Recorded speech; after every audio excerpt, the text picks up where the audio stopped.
What if I told you one single date on the calendar marked the beginning of one of the most systematically denied genocides in human history?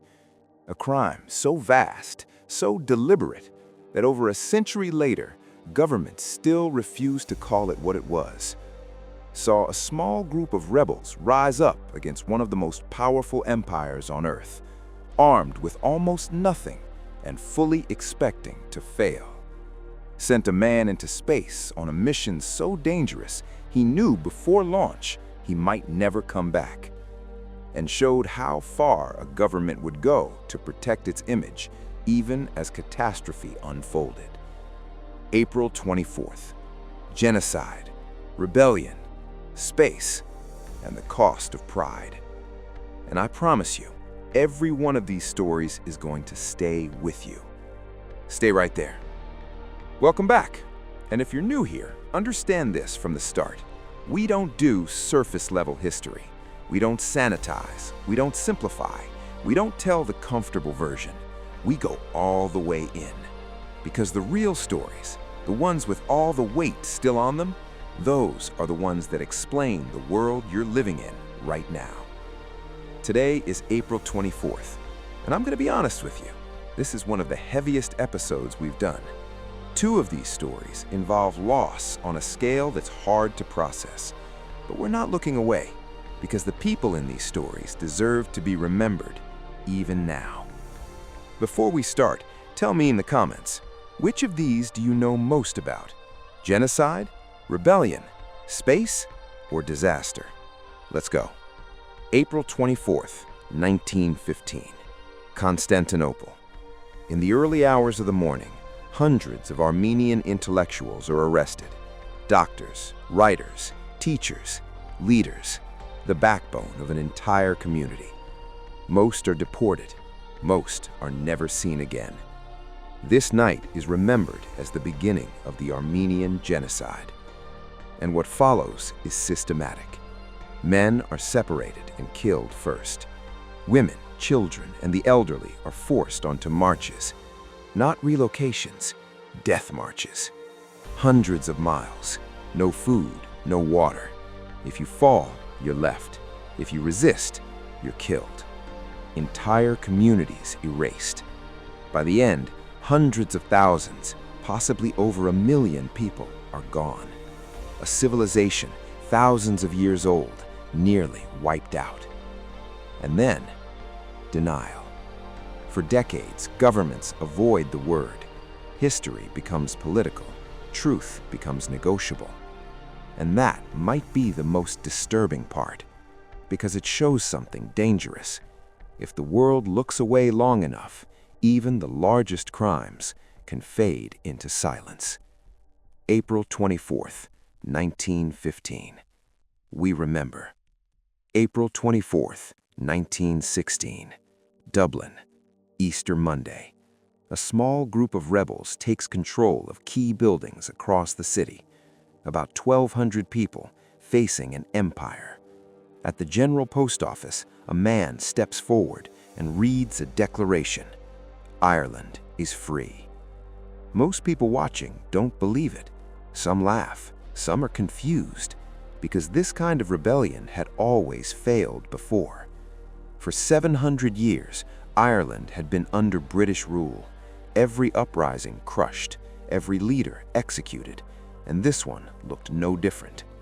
6 days later, it was over. The rebels surrendered. And at first, the public reaction was anger. The city was damaged. People had died. It looked like another failure. And then, everything changed. The leaders were executed, one by one, slowly. Public opinion shifted. Mockery turned into sympathy. Sympathy turned into anger, and anger turned into momentum. Within a few years, Ireland was on the path to independence. The rebellion failed militarily, but succeeded historically. Because sometimes, the moment isn't about winning, it's about making the story impossible to ignore. April 24th, 1967. And this story is different, because it comes down to one man, Vladimir Komarov, a Soviet cosmonaut, experienced, respected, brilliant. And he knew, before launch, the spacecraft wasn't ready. There were serious flaws. Engineers knew, officials knew, but the mission moved forward anyway, because backing down wasn't an option. Komarov had a choice: refuse, and someone else would go. So he didn't refuse. He got in.